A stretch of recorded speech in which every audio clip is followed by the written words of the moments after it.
मुस्लिम धर्म के हिसाब से अगर किसी भी व्यक्ति की मौत हो जाती है तो उस व्यक्ति की आखिरी विदाई करने से पहले उसके आस पड़ोस के जितने भी रिश्तेदार होते हैं सबको खबर दी जाती है। जब तक सारे रिश्तेदार घर पे नहीं पहुंच जाते हैं तब तक उस व्यक्ति की आखिरी विदाई नहीं की जाती है। आज की कहानी में भी एक मुस्लिम ही परिवार की 19 साल की लड़की की मौत हो जाती है। लगभग सारे रिश्तेदार घर पे भी पहुंच चुके थे, उसकी आखिरी विदाई की पूरी तैयारी भी की जा चुकी थी कि तभी वहां पे अचानक पुलिस भी पहुंच जाती है और पुलिस उस लड़की के घर परिजनों से पूछताछ करती है कि इस लड़की की मौत कैसे हुई है। तो घर के परिजन कहते हैं कि साहब इसके पिछले कई दिनों से तबीयत ख़राब थी, हम इसका इलाज भी करवा रहे थे, लेकिन बदकिस्मती से रात में इसकी मौत हो गई। तो पुलिस वाले कहते हैं कि हमारे पास एक अज्ञात नंबर से कॉल आया था कि इस लड़की की नॉर्मल मौत नहीं हुई है बल्कि इसकी किसी ने हत्या करी है। इस बात को लेकर के लड़की के घर परिजन से और पुलिस वालों के बीच में काफ़ी नोकझोंक होती है। तो पुलिस वाले कहते हैं कि अगर इस लड़की की नॉर्मल मौत हुई है तो हम इसकी जांच पड़ताल कराने के बाद इसे वापस कर देंगे। तो रिश्तेदारों ने घर के परिजनों को समझाते हुए कहा कि पुलिस वालों की बात मान लो। फिर पुलिस उस डेड बॉडी को अपने कब्ज़े में लेती है और पोस्टमार्टम के लिए भेज देती है।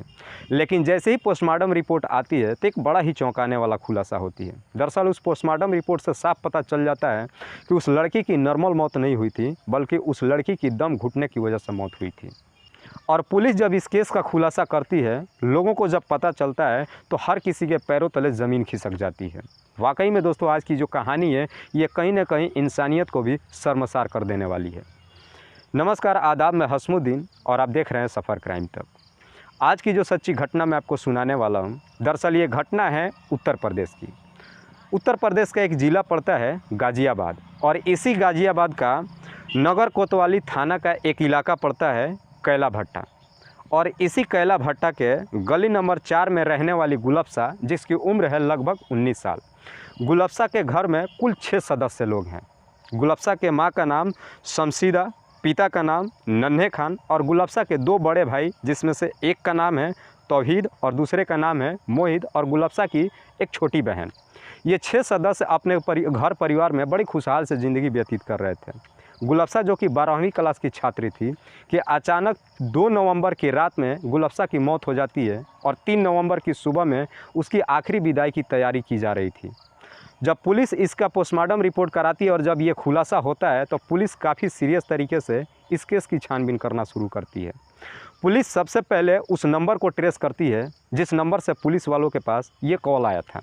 जब पुलिस उस नंबर को ट्रेस करती है तो पता चलता है कि वो नंबर किसी समीर सलमानी के नाम पर रजिस्टर्ड है और ये समीर सलमानी कोई और नहीं बल्कि गुलफ्सा के ही कॉलोनी का रहने वाला था। पुलिस सबसे पहले समीर सलमानी को ही अपने कस्टडी में लेती है और उससे पूछताछ करती है कि आखिरकार तुम्हें कैसे पता चला कि गुलफ्सा की मौत नहीं हुई है बल्कि उसकी हत्या की गई है। तो समीर सलमानी कहता है कि साहब मेरा और गुलफ्सा का पिछले कई महीनों से लव अफेयर चल रहा था। इस बात की खबर ना तो मेरे घर परिवार वालों की थी और ना ही गुलफ्सा के घर परिवार वालों की थी। हम दोनों एक दूसरे के इतने करीब आ चुके थे कि हम दोनों ने शादी करने का फैसला भी कर लिया था। गुलफ्सा जब भी स्कूल के लिए जाती थी रास्ते में समय निकाल करके हम दोनों मुलाकात करते थे। लेकिन एक दिन जब स्कूल जा रही थी, स्कूल से बंक मार करके और जब हम दोनों कहीं घूमने के लिए जा रहे थे कि अचानक रास्ते में गुलफ्सा के भाई तौहीद ने हमें देख लिया और फिर उसके बाद तौहीद गुलफ्सा को अपने साथ ले गया और उसके बाद से उसका घर से बाहर निकलना बंद कर दिया। उसके बाद से लगभग 3-4 दिनों तक गुलफ्सा मेरे पास फ़ोन नहीं की, लेकिन 4 दिनों के बाद जब उसने फ़ोन किया तो उसने मुझे बताया कि घर परिवार वाले मेरी शादी के लिए कहीं पे रिश्ते देख रहे हैं, मुझे यहाँ से किसी भी तरीके से बाहर निकालो, मैं किसी और से शादी नहीं करना चाहती हूँ, अगर किसी और से मेरी शादी हो गई तो मैं अपनी जान दे दूँगी। मैंने किसी भी तरीके से गुलफ्सा को समझाया कि मैं मौका मिलते ही तुम्हें वहाँ से बाहर निकाल लूँगा, लेकिन उस वक्त जब गुलफ्सा मेरे से बात कर रही थी उसी वक्त उसकी माँ ने देख लिया और फिर लगभग 4 दिनों तक गुलफ्सा ने मुझे फ़ोन नहीं किया। और फिर 2 नवंबर के रात में करीब 9 बजे के आसपास गुलफ्सा मेरे से फ़ोन किए और कही कि अब मेरे घर परिवार वाले मेरे रिश्ते भी नहीं देख रहे हैं बल्कि वो मुझे जान से मारने की प्लानिंग कर रहे हैं।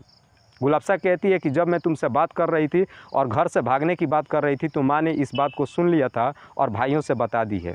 तो भाई वाले अब मुझे जान से मारने की धमकी दे रहे हैं और कह रहे हैं कि इसे हम अब दुनिया से ही हटा देते हैं। जब इस तरह की बातें गुलफ्सा समीर सलमानी से कहती है तो समीर सलमानी भी इस बात को काफ़ी हल्के में लेता है और उसे लगता है कि शायद उसके भाई उसे डराने के लिए इस तरह की बातें कर रहे हैं और कहता है कि मैं तुम्हें कल किसी भी तरीके से वहाँ से बाहर निकाल लूँगा।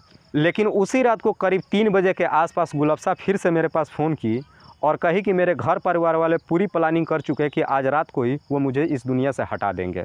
और उसके बाद से उसका फ़ोन उसके हाथ से छूट जाता है। फ़ोन पे आवाज़ तो आ रही है, फ़ोन नहीं कट रही है। और अगले दिन सुबह में मुझे खबर मिलती है कि गुलफ्सा की मौत हो चुकी है।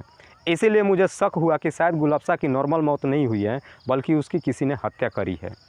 जब इस तरह की पूरी कहानी समीर सलमानी पुलिस वालों को बताता है तो उसी के तहरीर पे पुलिस मुकदमा दर्ज करती है और तुरंत ही गुलफ्सा के घर परिजन से उसकी मां और उसके दोनों भाई तौहीद और मोहित को अपने कस्टडी में लेती है।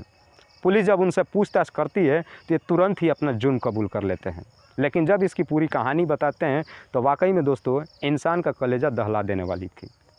तौहीद बताता है कि मेरे घर में मेरे पिता जो पैर से पैरालिसिस हैं, कहीं बाहर नहीं जा सकते हैं। अपने घर की जिम्मेदारी पूरी मेरे और मेरे भाई के ऊपर थी।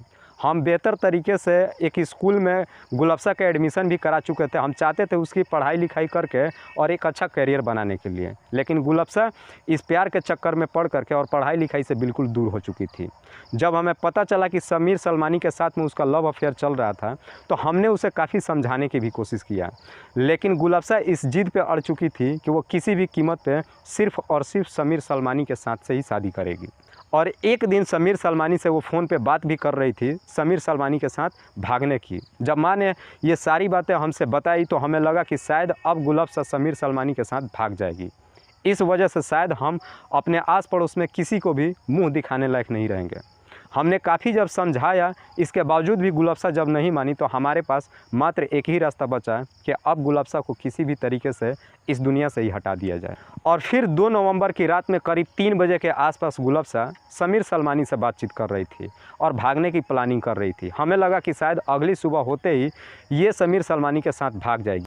और फिर माँ और तौहीद ने गुलफ्सा के हाथ पैर पकड़ा और मैंने गुलफ्सा के मुंह पे तकिए को तब तक दबा के रखा जब तक उसकी आखिरी सांसें छूट न जाती है।